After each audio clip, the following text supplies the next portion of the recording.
Assalamualaikum dan salam sejahtera. Anda bersama saya sekali lagi dalam rancangan Gembara Backpackers bersama saya Moji. Untuk episod kali ini, saya akan bawa anda mengembara ke satu lagi hub backpackers di dalam Malaysia, iaitu Pulau Pinang.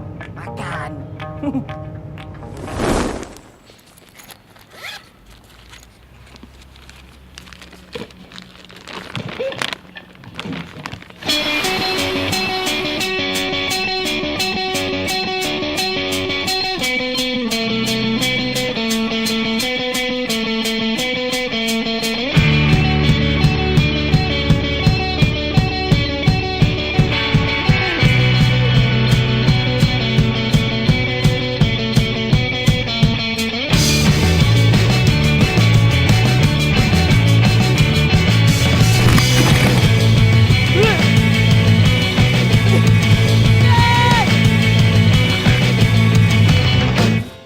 Pulau Pinang yang juga dipanggil sebagai Pulau Mutiara adalah sebuah pulau yang sangat terkenal dengan keindahan pantainya yang sangat cantik. Oh, tidak lupa juga pengasasnya, Captain Francis Light. Makanan. Pulau Pinang ialah syurga untuk mereka yang suka makan. Beratur panjang tak jadi masalah. Disebabkan keunikan inilah yang berjaya menarik ramai backpackers datang ke sini untuk mengembara. Yang paling penting sekali, ianya dapat menjana perkembangan ekonomi dalam sektor pelancongan di Pulau Pinang. Pengembaraan saya bermula daripada Bandaraya Ipoh. Saya menaiki kereta api daripada Ipoh menuju ke Pulau Pinang. Sewaktu saya sedang menunggu kereta api saya tiba, kebetulan saya berjumpa dengan seorang backpackers wanita yang bernama Ira. Ira ini berasal daripada Ipoh. Saya rasa kalau kami seorang-seorang ni, kita boleh buat apa je. Dekat gambar ke, nak pergi minum ke. Lepas tu kita boleh tengok setiap orang tu dia punya karakter dia macam mana. Orang kat Perak ni dia ada lorat dia sikit, cakap dia lain. Kalau orang di Ipoh cakap loratnya lain, sekarang saya menuju ke Pulau Pinang. Saya rasa di Pulau Pinang, lorat dia lebih berlainan daripada orang di Ipoh. Mungkin ramai anda perasan, saya ada masalah sikit nak menjawab huruf R. Jadi kalau anda rasa pelik, terpaksa terima je lah. Alhamdulillah, anugerah daripada Tuhan. Lagipun, ramai backpacker luar negara menganggap saya sama seperti orang Perancis. Jangan marah. Chulia Street ataupun Lebuh Chulia adalah salah satu daripada jalan-jalan utama di Georgetown dan juga antara jalan yang tertua sekali di sini. Di sinilah tempat tumpuan utama para backpackers mencari tempat menginap mereka.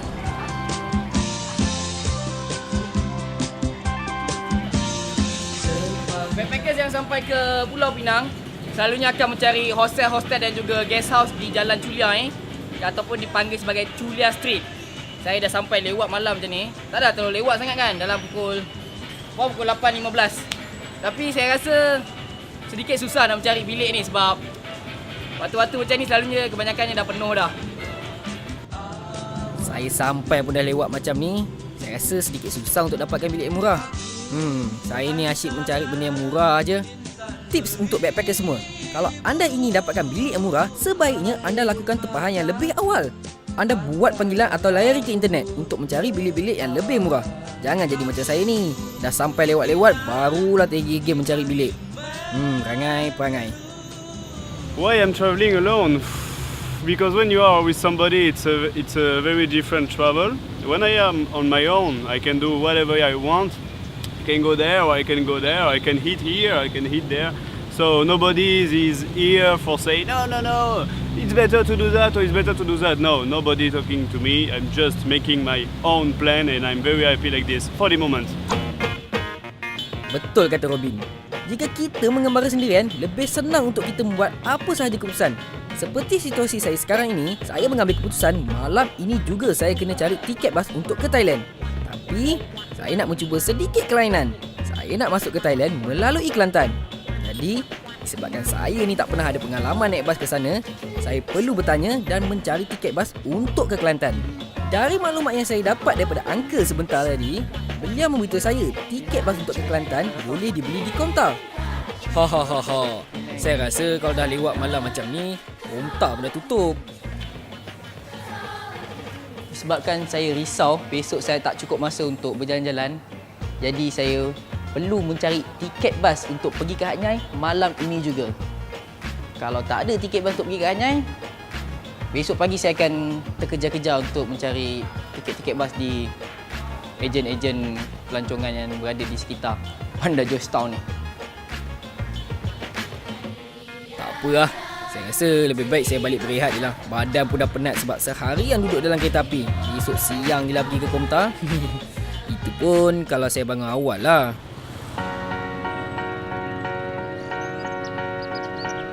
Memang terbukti, Pulau Pinang adalah salah satu hub untuk backpackers-backpackers luar datang mengembara di Malaysia.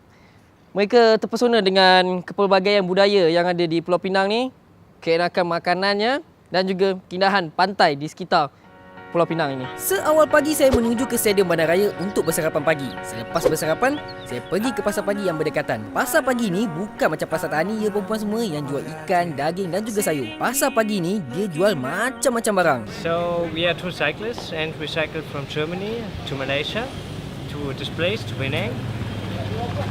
And yeah, we really like this place. Came here because a friend told us it's a nice place, especially Georgetown and the national park in the north.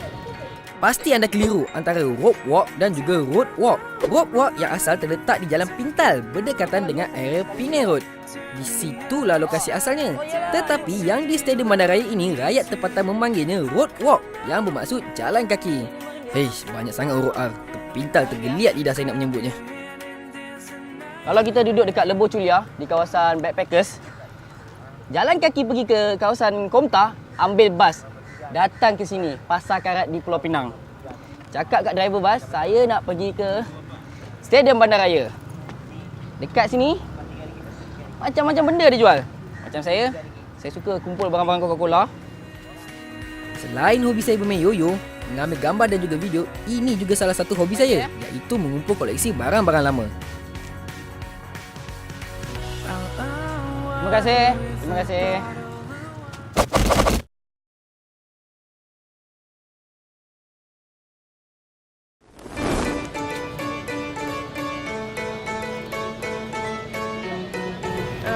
First we heard of another couple who cycled around the world and we really liked the idea of doing that. Back home we cycle a lot, just smaller tours, so for a couple of weeks but not like months. And it's a very cheap way to travel because you don't have to pay for the transportation. And we finished our study and we worked for 1.5 years to save some money for the travel, but still it's a very, very cheap way of traveling. And you travel very slow. Actually, he really likes it. Yang menariknya di pasar pagi ni, macam-macam ada. Dari barang keperluan harian sehinggalah kebarangan yang boleh dikategorikan sebagai antik. Kalau kaki pancing memang suka beli ni. Tapi saya bukan kaki pancing. Ni. Ni mainan ni berapa Bang? Mainan ni berapa ringgit?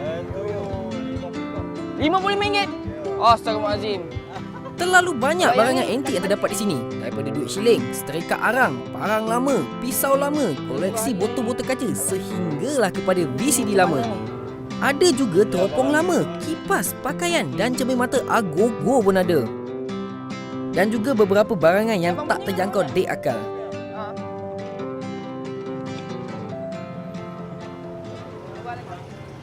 Saya jumpa ada satu yoyo lama. Ada jenama minyak rambut. Sorry bang. Tapi harga dia tersangat mahal. Tak apa, kita jalan-jalan tengok dulu.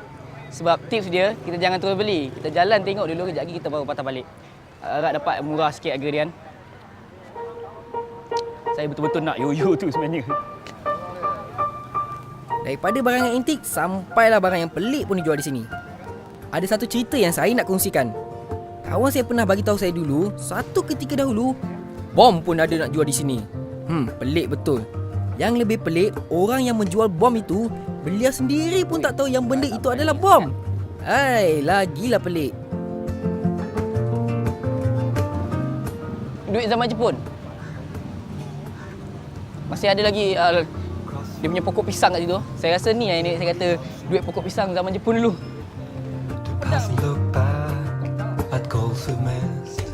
Untuk mereka yang mengemari mengumpul koleksi barangan-barangan lama, datang sini bawa duit lebih sikit, barulah boleh beli macam-macam.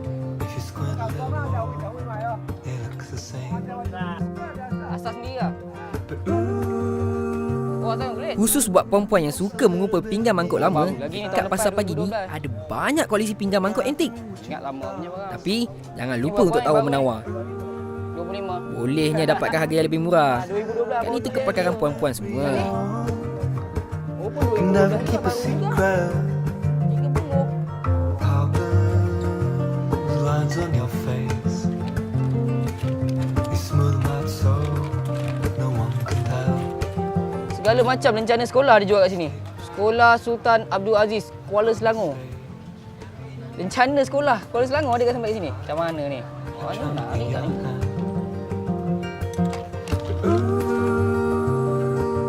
Satu hari tak cukup ni kalau jalan-jalan dekat sini. Gathering what you lost. Sekarang saya patah balik ke kedai yang menjual yoyo tadi.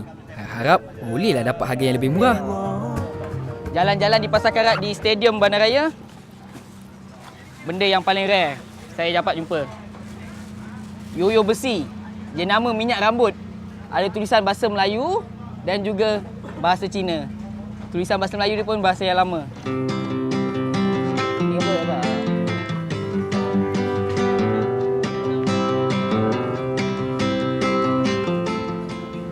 Orang-orang lelaki yang berkejayaan menggunakan bill cream. Terima kasih. Bukan 30. Ini dipercayai pada kurun ke-13. Tak ada lah, saya melawak je. Tapi ini yoyo paling lama, paling mahal saya beli. Harga dia RM45.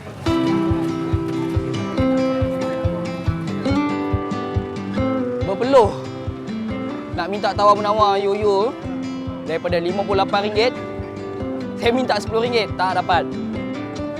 Last sekali saya tawar punya tawar, dapat RM45. Boleh lah, saya kumpul yoyo lama. Tapi masih consider sebagai mahal.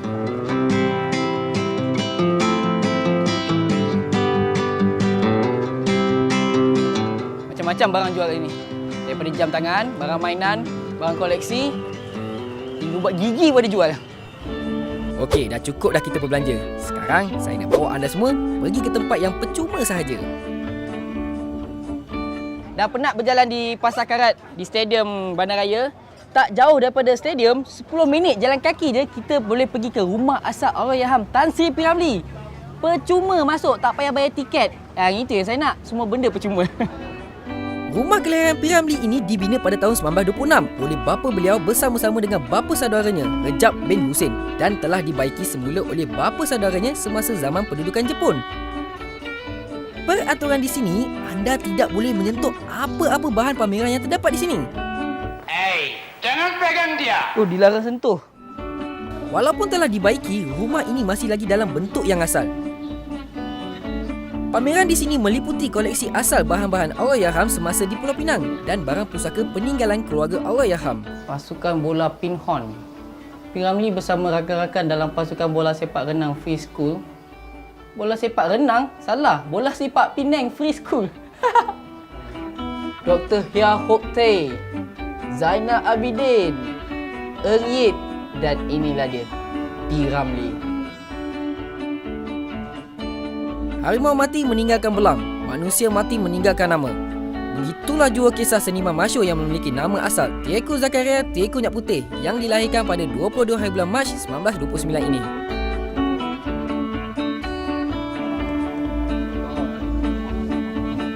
Tak rugi datang ke rumah P. Ramlee ni. Percuma saja untuk backpackers datang kat sini.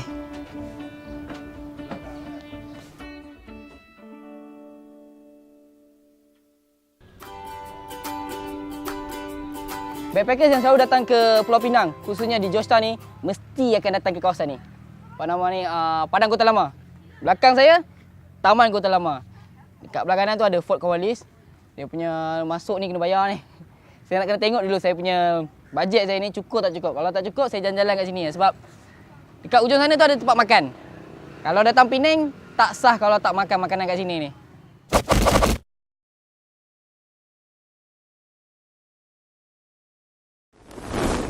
Bandaraya Georgetown ni sebenarnya besar tak besar mana jugalah. Tapi daripada Stadium Bandaraya tadi, saya terpaksa ambil teksi untuk pergi ke Padang Kota Lama. Sebab kat situ saya nak lihat pemandangan pantai, nak ambil angin. Dan yang paling penting, saya nak pergi tengok tapak peninggalan Fort Cornwallis, di mana di situlah mula-mula Sir Francis Drake mendarat pada tahun 1786. Saya nak pergi cuba tengok berapa ringgit tiket masuk untuk ke dalam Fort Cornwallis ni. Tadi saya dengar ada abang kat tepi jalan tu, mamu tu cakap nak masuk RM2. Murah jugalah kan.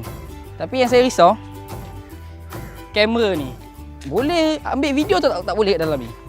Kalau masuk dalam video kena bayar mahal, baik saya pergi makan. Kalau rasa masuk dalam bayar murah, saya bayar. Pulau Pinang yang juga dikenali sebagai Pulau Mutiara merupakan sebuah pulau yang sangat sesuai sebagai pusat perniagaan dan persinggahan kapal-kapal perdagangan dari timur dan barat.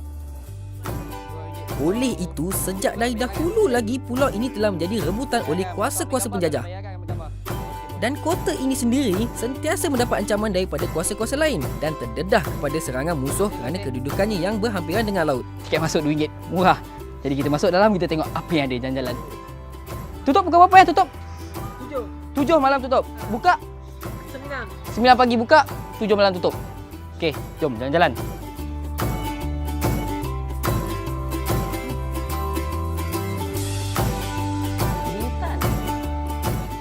Kota Cornwallis ni sebenarnya berbentuk bintang. Di sinilah tempat mula-mula Francis Drake berlabuh untuk mengambil alih Pulau Pinang pada tahun 1786. Dulu dia bina daripada batang nibung, tapi telah ditukar, dibuat dengan batu-bata. Macam mana saya tahu semua tu? Ada tulis kat sini. Backpackers datang jangan lupa baca. Semua info ada kat sini sebenarnya. Di sekeliling benteng yang setinggi 3 meter ini, anda masih boleh melihat beberapa struktur asli. Yang menarik perhatian saya adalah meriam siri rambai ini. Mengikut cerita lama, wanita tempatan meletakkan jambangan bunga pada laras meriam sebagai kepercayaan untuk meningkatkan kesuburan mereka. Pelik. Selepas saya berjalan-jalan di Padang Kota Lama, saya balik ke tempat hostel saya sebab dekat situ ada banyak tarikan yang baru. Satu benda yang menarik adalah mural kartun yang diperbuat daripada besi. Bukan lukisan tetapi besi. Ini sesuatu yang menarik. Selalu saya tengok di Facebook dan Instagram saja. Rakan-rakan backpackers yang lain selalu ambil gambar di sini. Jadi sekarang, inilah peluang saya nak ambil gambar puas-puas.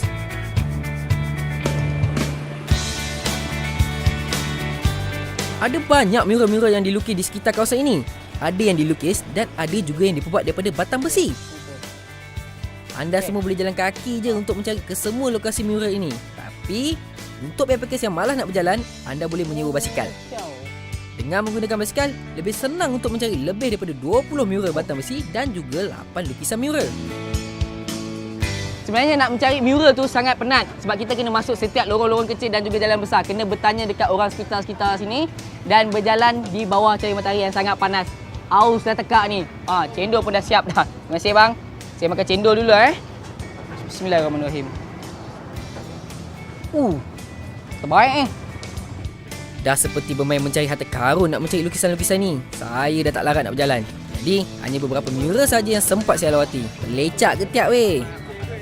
Kebanyakan peniaga-peniaga di Pasar Karat ni adalah peniaga-peniaga yang sama dengan Pasar Karat di Stadium Bandaraya pada waktu pagi tadi. Barang yang dijual pun lebih kurang sama je. Jadi, saya tak nak membuang terlalu banyak masa di sini.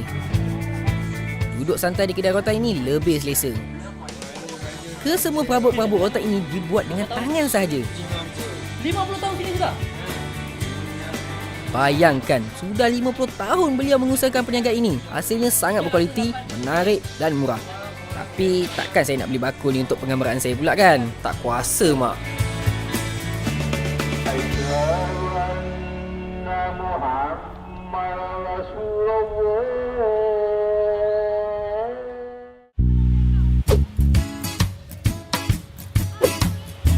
Waktu saya naik bas untuk pergi ke Watu Fringhi, sampai saja dah senja, hujan lebat selebat-lebatnya. Jadi saya hanya sempat mengambil sedikit time lapse, sedikit foto dan berjalan-jalan di night market Watu Fringhi. Sejuta ringgit yang kita miliki tidak sama dengan sejuta pengalaman yang sedang kita alami. Jadi, saya tak hiraukan hujan yang turun. Saya tak nak lepaskan peluang untuk mengabadikan suasana matahari terbenam yang sangat cantik ini untuk tatapan seumur hidup saya.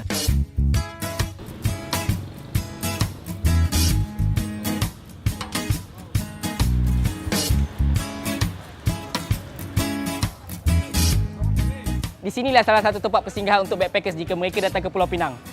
Batu Feringgi. Apa yang menarik kat pasar malam ni? Saya rasa lebih kurang sama. Mungkin juga tidak. Sekarang saya nak bawa anda masuk ke dalam, tengok apa yang berbezanya dengan KL.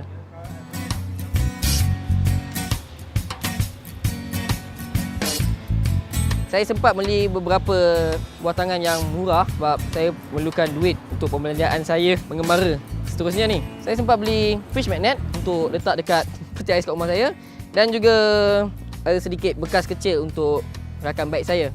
Bekas kecil yang dibuat daripada pewter ini sangat unik. Entah, saya pun tak tahu kenapa saya boleh tertarik untuk membelinya. Tak apalah, beli buat yang tersayang pun okey.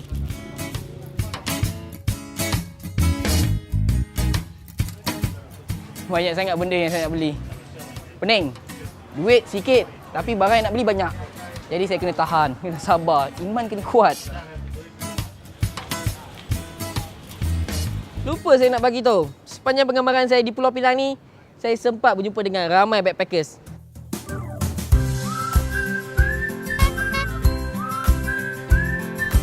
Satu, dua, tiga. Dan satu lagi yang paling menarik, saya jumpa pengembara backpackers yang menggunakan basikal daripada Jerman mengelilingi dunia. Datang ke Malaysia, dah hampir 2 tahun mengelilingi dunia.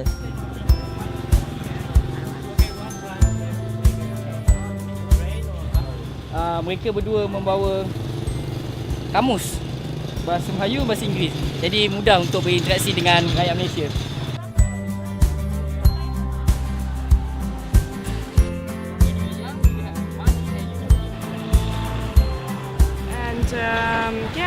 The best impressions are always with the people from the countries. Of course, also landscape, but if we get in contact with the locals, it's just the best what actually happens because you get to know the country much better than if you don't have this experience.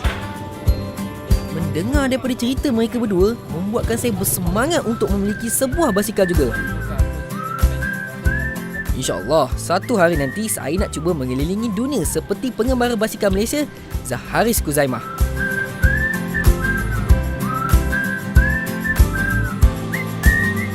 Seharian saya berjalan di sekitar Bandaraya Georgetown.